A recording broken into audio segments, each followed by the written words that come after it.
By this point, I was tired of always working on other people's cars and wanted to devote time to working on my car. I bought a small house and saw a help wanted sign at the local lube shop.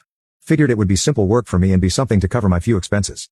I grabbed an application from the office, and when I went to turn in my application to the lady we will call Sue, the bookkeeper, she asked me a couple of questions and noticed I checked that I was a veteran and put a Y on my application.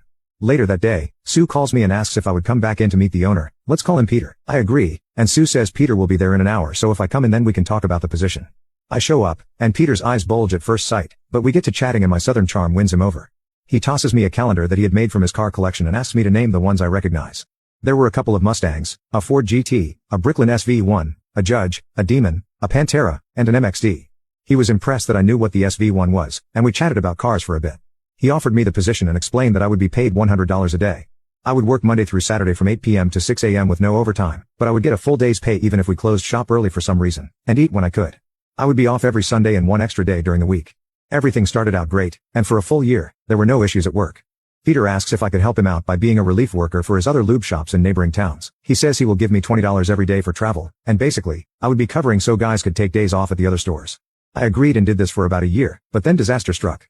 Peter meets Karen and falls madly in love, and in the span of a month, they are married, and he starts supporting her in her gambling problem. This is when all of the problems start. One week, I noticed my paycheck was only $250 and asked Peter about it.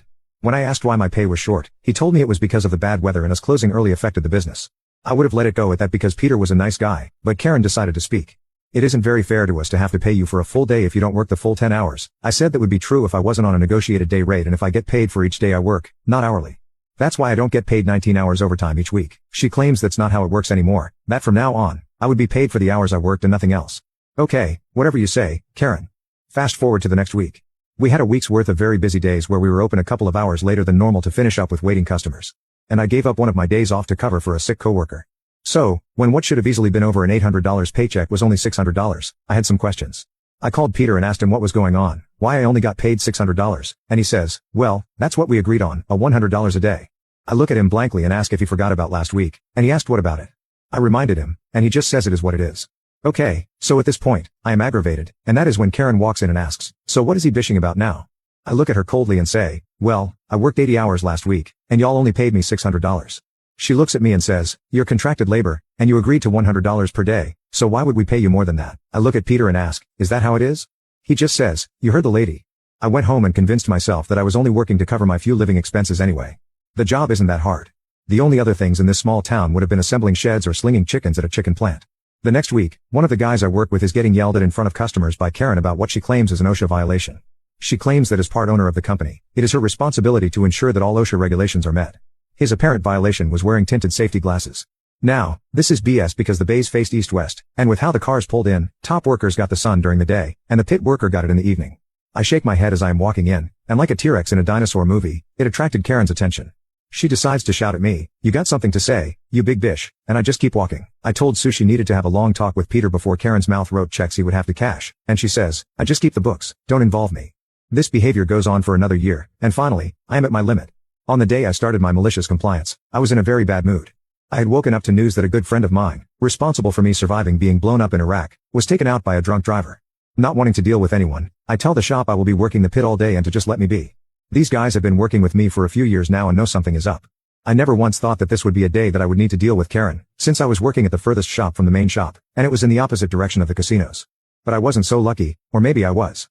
Peter and Karen show up, and she storms into the pit, screaming, Peter, come look at this mess. I have no idea what she is talking about because I always kept the pit spotless and would clean as I worked, where a lot of others would clean at the end of the day. Her complaint was about 50 of the most common oil filters we would use in a day being stacked on my waste drums for easy access to me, so I wouldn't have to wait for the top guys to hand me filters.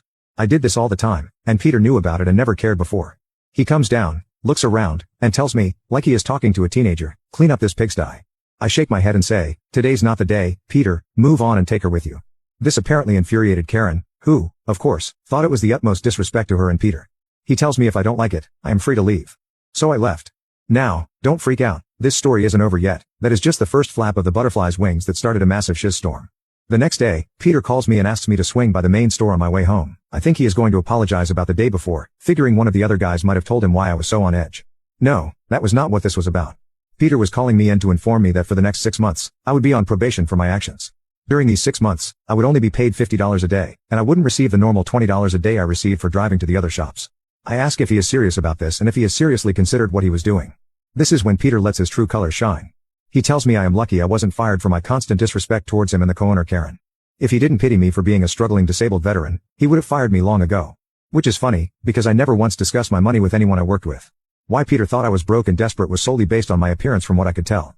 Something inside me snapped, and I just started laughing. He asked me what I thought was so funny, and I stood to my full height, stepped to him like a drill sergeant about to give some wall-to-wall counseling, and said, "You should reconsider your life choices and who you choose to go into business with." Peter then says, "What, you gonna sue me or something? Go ahead if you think you can afford to. What do you get from the VA, like $1,000 a month? I know how bad you need this job." That wasn't my plan, but it kicked in my malicious compliance, and since I will always be a soldier to go to war. That day, I called a labor lawyer, paid the $3,000 retainer, and started my lawsuit for an unsafe work environment, unpaid overtime, and minimum wage violations. All while continuing to work for him. It was glorious but still not enough. It took about 6 months of my probation for the lawyer to get all the paperwork together and filed, slow rolling it on my request, and this lawyer was a former Marine, so I think he had an idea of what I had in mind. After everything was ready, my lawyer filed the paperwork, and Peter and Karen were served at the main store while I was at work. They read the paperwork and the process server for my lawyer stuck around to be a witness to what I knew would be coming. When they read that I was suing them, Karen and Peter flipped. Peter shouts, "I should kick your behind, you ungrateful piece of shiz," and Karen screams, "You're fudging fired, you P-word. I bet you weren't even really in the military." The process server recorded everything, gave it to my lawyer, who added to the lawsuit unlawful termination because it is illegal to fire an employee because they are suing you. The next day I opened up my lube shop car wash combo and started recruiting my former coworkers at higher pay plus commission. They also wanted to jump in on the lawsuit, and my lawyer was more than happy to add them to it. So, 2 years down the road after subpoenas to get security footage from the shops, the books going back 5 years, and sworn testimonies, we go to mediation to settle. They offer a measly $50,000 to split between the 15 of us on the lawsuit when that didn't even cover the unpaid overtime. We declined. Then our Apache came in to save the day, sent by the IRS delivered to my lawyer because of the request for the company's tax documents. Peter held each lube shop as its own individual LLC, each with its own tax ID and employment record. Peter and Karen thought it would be a smart move to file for a tax credit for employing a veteran at each of the 6 shops. In their filing, they claimed that they employed a veteran, me, as a full-time employee working a minimum of 36 hours a week at a rate of $12 per hour. The government gives a tax break to companies that employ veterans. At the next mediation, my lawyer presented the reports to their lawyer and the mediator. After a quick 20-minute discussion, Peter and Karen came back and agreed to settle at our request of $400,000 in unpaid overtime to be split between the 15 of us, all legal fees, and a personal settlement for the unlawful termination suit of $20,000 for each shop I was listed as an employee at, as well as unpaid wages for the 6 months I was only paid $5 an hour. Their only demand was that we all agree to a gag order so that nothing would leave the mediator's table. Of course, we signed, and we took our paychecks. But somehow, their tax paperwork made its way to just the right person at the IRS, and they decided to audit Peter and Karen. An investigation was opened on them for tax fraud. I sold the shop I opened to the guys that came over and jumped in on the lawsuit. They each paid me $8,000, and I washed my hands of it. I put my house up for sale and moved away. I did go back about 8 months later because the guy who was supposed to take care of the lawn had apparently been arrested, and the yard went a few months without being cut. The city informed me that they were going to fine me $100 a day until it was brought to code, so I went down to mow it myself. While there, I decided to check in with my realtor to see if there was anything we could do about yard maintenance. And who do I see but little old Sue, sitting pretty at the front desk. Sue couldn't speak fast enough to tell me what all had happened, and it was perfect. What I thought was an Apache turned out to be an atom bomb. Peter filed bankruptcy to try not to go broke after making a plea deal for probation for tax fraud and paying a ton in unpaid taxes. Karen took off with some dude she met at a casino. I asked Sue 2 questions, if she knew who reported the fraudulent tax paperwork to the IRS and what happened with Peter's car collection. She told me she had no idea and advised me to check the parking behind the realtor's office before leaving. On my way out, I took a peek behind the realtor's office to see a safety green SV1 sitting there. Apparently, Peter started selling off his cars early and cheap, hoping he would be able to buy them back after filing bankruptcy. To this day, I have no idea who, if anyone, actually turned in the paperwork to the IRS. However it happened, it couldn't have happened to anyone more deserving.